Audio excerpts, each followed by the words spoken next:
In this podcast, we're going to continue our conversation on energy. We're going to talk about what specific heat is. We're also going to talk about our heat equation, or Q equals mc delta T. And we'll be able, at the end of this, to calculate how much heat is absorbed or lost for a particular substance. Just as a refresher, remember that heat is a form of energy and we measure it either in calories or joules. And I know before we talked about a nutritional calorie, get that out of your mind for this particular podcast. We're talking about chemistry calories, if you will, and joules. So you do need to know the conversion for calories to joules. So 1 calorie is equal to 4.184 joules. You have to have this memorized, but really the more you practice these problems, it's going to become something you can't get out of your head anyway. Okay, so specific heat is the amount of energy that's needed to raise the temperature of 1 gram of substance by 1 degree Celsius. So essentially, if we have something and we would like to increase the temperature of it, how much energy am I going to have to put in order to achieve that temperature? This is a thermal property. When we talk about specific heat, we're talking about the heat holding ability of the substance. How readily or how easily or how difficult is it to increase the temperature?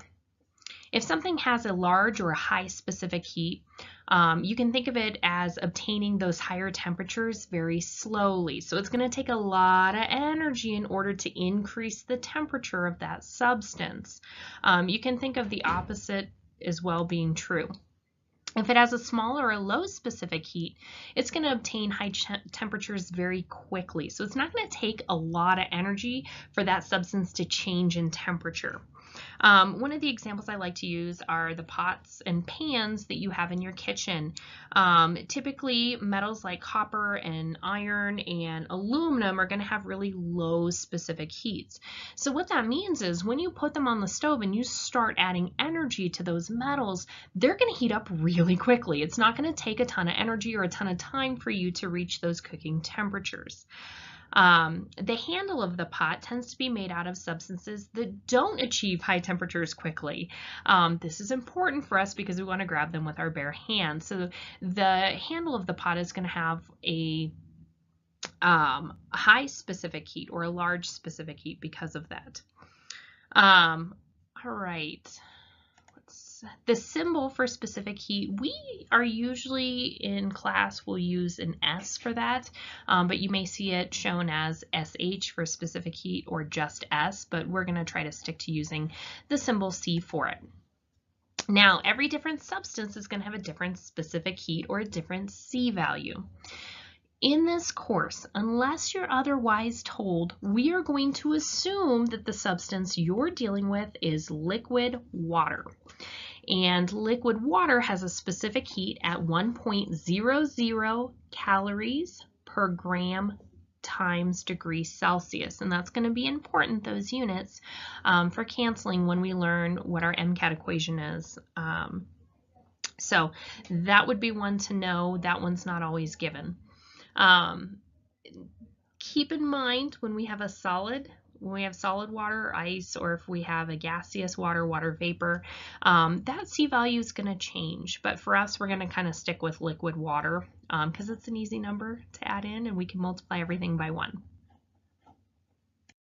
So this is a table from your book that goes over some of the specific heats of different substances, and I always like to compare the specific heat of water to all of our other substances. And water is kind of special. It has a really high specific heat, which means it takes a lot of energy to change the temperature of 1 gram of that substance, which if you think about it for life, this is a really, really good idea.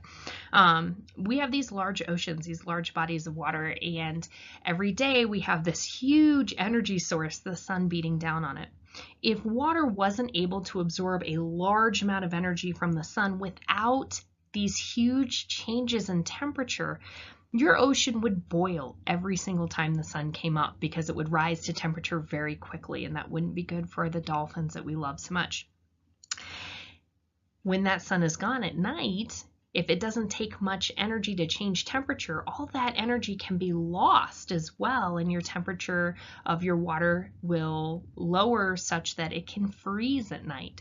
So thankfully, water has a very high specific heat and doesn't have those wild swings in temperature due to very little energy being put in. But let's think about, we talked about copper has a specific heat of 0.09, and I'm just looking at the calories, not necessarily the joules, but you could do a conversion. We use those for pots and pans, aluminum as well. So some of these, it doesn't take much energy for them to get hot, which is why you don't want to put like a fork on the stove. It's going to get hot very, very fast without you knowing, even if you don't think it's going to get hot. Good life lessons we're learning.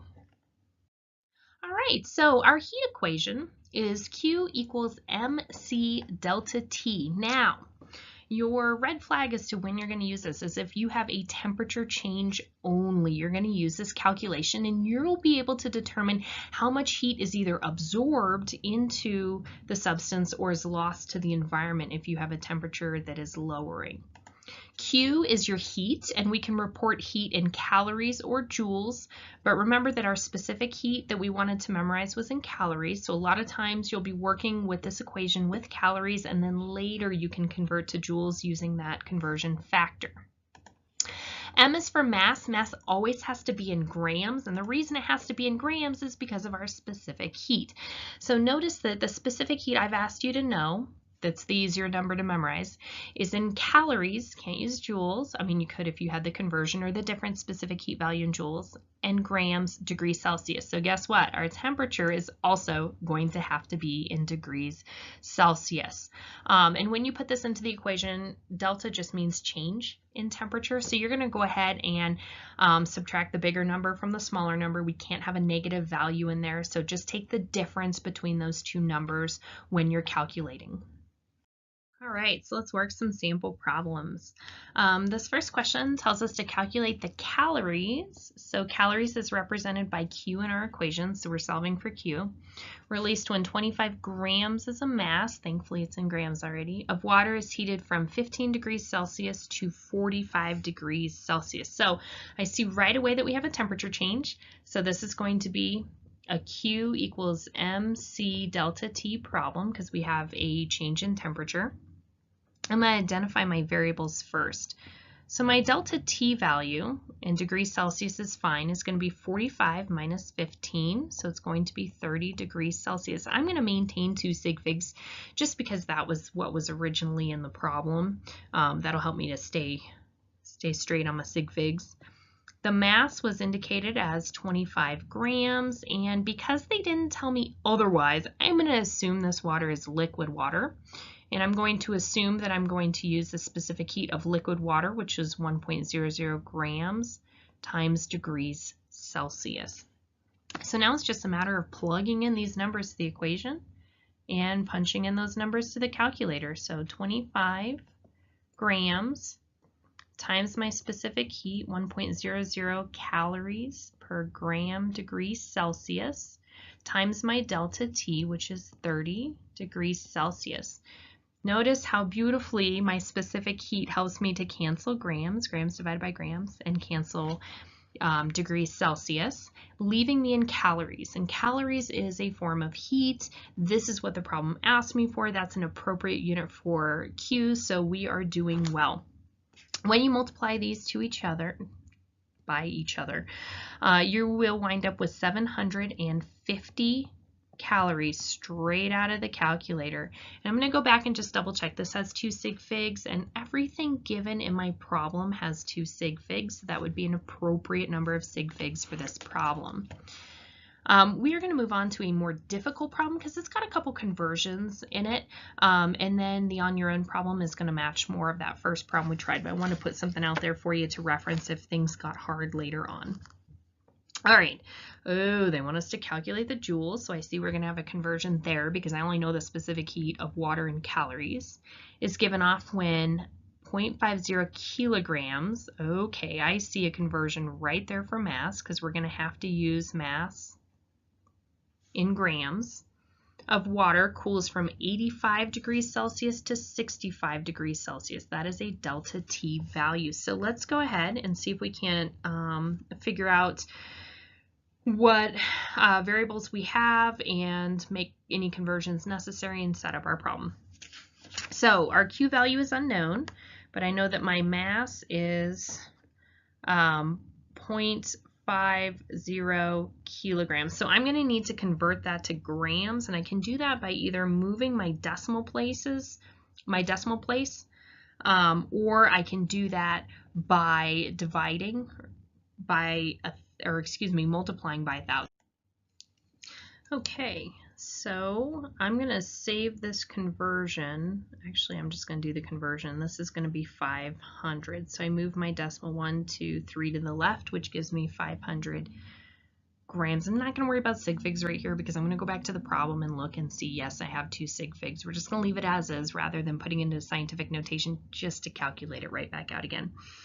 All right, for specific heat, because they didn't tell us otherwise, I'm going to assume it is liquid water, and that is calories per gram degree Celsius. Now, here's the weird thing. We need to go to joules. I know that 1 calorie is equal to 4.184 joules.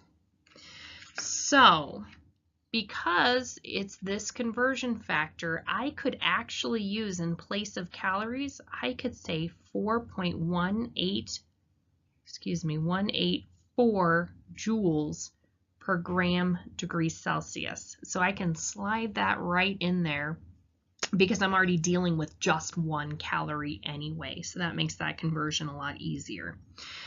For my delta T, I'm going to take 85 degrees Celsius minus 65 degrees Celsius, and I wind up with 20, and I'm going to just maintain that sig figs just to keep it straight in my mind, but I am going to go back and reference the problem at the end anyway. All right, so now we're ready to set up our problem. Q equals MC delta T, or our MCAP problem. All right, so I know that I am going to have to take 500 grams times my C value. Oh, I cannot do parentheses right now. This is my biggest challenge in life. I'm doing really good.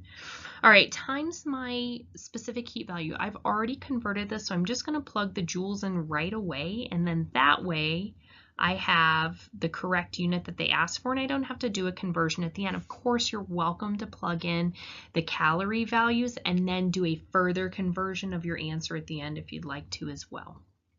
And I'm going to multiply that by my change in temperature, which is 20 degrees Celsius. So degrees Celsius cancel, grams cancel, leaving me with joules, which for this problem is an appropriate unit because they asked me to find this in joules.